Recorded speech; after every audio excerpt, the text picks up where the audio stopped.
मैं समझता हूं कि ये कितनी बड़ी मुल्क की तौहीन हुई कि एक बाहर का एक ऑफिशियल वो पाकिस्तान के एम्बेसडर को कह रहा है कि अपने प्राइम मिनिस्टर को अगर तुमने ना हटाया, वोट ऑफ नो कॉन्फिडेंस, जो फिर से मैं याद करा दूं कि अभी आई नहीं थी, तो पाकिस्तान के लिए मुश्किलात होंगी, और अगर उसको हटा दिया तो सब कुछ माफ हो जाएगा। ये था साइफर में। मैं पहले कैबिनेट में रखता हूं, फिर 28 मार्च को नेशनल सिक्योरिटी काउंसिल में रखता हूं, और वो नेशनल सिक्योरिटी काउंसिल में सारे सर्विस चीफ होते हैं। जनरल बाजवा थे, वहां एयर चीफ थे, उधर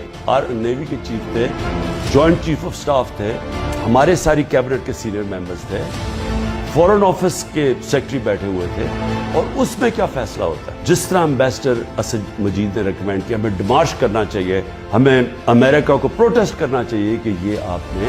हमारे अंदरूनी मामलात में मुदाखलत की। तो जब वो उसमें आ गया नेशनल सिक्योरिटी काउंसिल में, डिमार्श कर दी, तो जो उसकी जो साइफर के अंदर चीजें लिखी हुई वो तो पब्लिक हो गई, क्योंकि जब आपने पब्लिक एक स्टेटमेंट दे दी,